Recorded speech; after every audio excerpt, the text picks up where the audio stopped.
Hey iKids! Have you ever had something happen that wasn't fun? Maybe something bad happened and it made it difficult and made you sad. Things like that happen to everyone. But no matter what happens, God can use it for His glory and our good because He is always in control. We remember learning how Joseph was sold to Egypt by his brothers, and bad things kept happening to him, like being falsely accused and being thrown in jail. But God used Joseph's suffering to save his family from hunger. Now, Joseph's family, the Israelites, were suffering in Egypt as they were forced to work for the Egyptians. But God had a plan to save them, and He would prove that He alone is the one true God. It's just like our Bible verse says.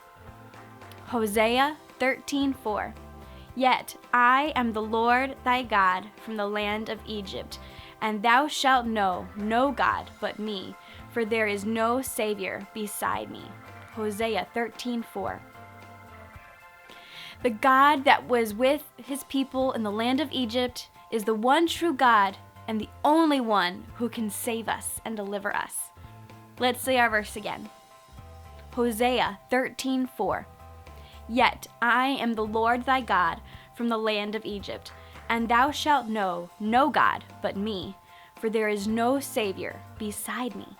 Hosea 13:4. Now we will find out what happens to Moses as he goes before Pharaoh. Today's story is found in Exodus chapters 5 through 12. God had a plan to rescue His people from slavery in Egypt. He prepared Moses to be their leader with the help of his brother, Aaron. They were able to meet once Moses returns to Egypt. Moses and Aaron went to talk to Pharaoh, the king of Egypt. Moses told Pharaoh, "This is what the Lord, the God of Israel, has said. Let my people go." But Pharaoh did not let the people go.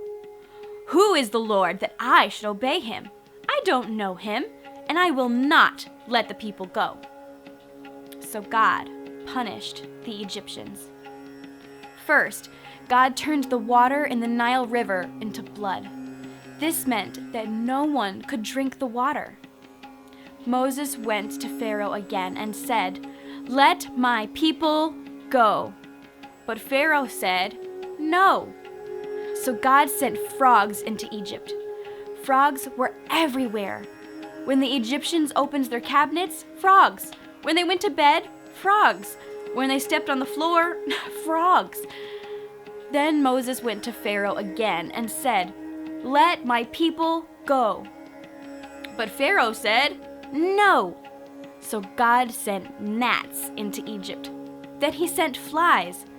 Ugh, can you imagine so many flies? You can hardly even see a block away from you because there are huge clouds of flies? That sounds awful.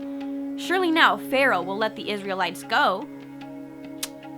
So finally, Pharaoh said, "Go." But then he changed his mind and wouldn't let the Israelites go. Next, God caused all the livestock, like sheep, cows, horses, and donkeys, to die. This meant that they had no meat or animals to help with their work in the fields. Livestock was also their transportation too, so it made it harder to get around, and Pharaoh still wouldn't let the people go. God sent boils and sore spots that were awful and gross, and they covered the bodies of the Egyptians. But would you believe Pharaoh still would not let the people go? He was one stubborn dude. So God sent a hailstorm to Egypt. He sent big old nasty bugs called locusts. Moses asked Pharaoh again, "Let my people go." But again, Pharaoh said, "No." God sent darkness to cover the land. Even though it was daytime, there was no light. Moses asked again, Let my people go." What do you think Pharaoh said now? No! So God told Moses, "I will bring one more plague or punishment for the Egyptians. After that, Pharaoh will let you go."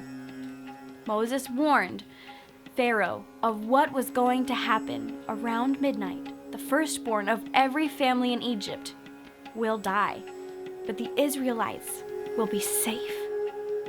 But stubborn Pharaoh did not listen. God told the Israelites to sprinkle the blood of a lamb on the doorposts of their houses. This would be a special mark that God would see, and he would pass over the house. At midnight, every firstborn in Egypt died. The people cried. Pharaoh called for Moses and Aaron. Pharaoh finally said, "Go." The Israelites left quickly. They took bread and their animals with them. They asked the Egyptians for gold, silver, and clothing.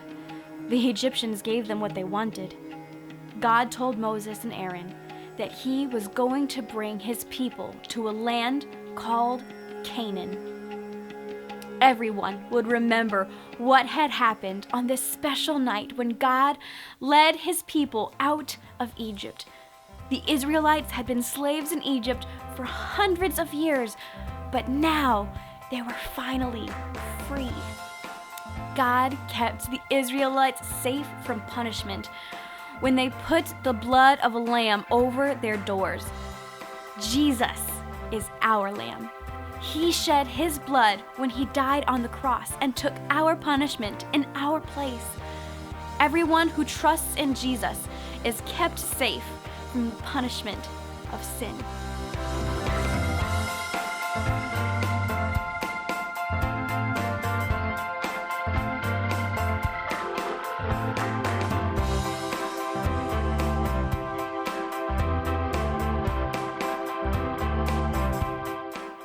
Dun da da da da dun dun dun dun dun dun dun da da da da dun.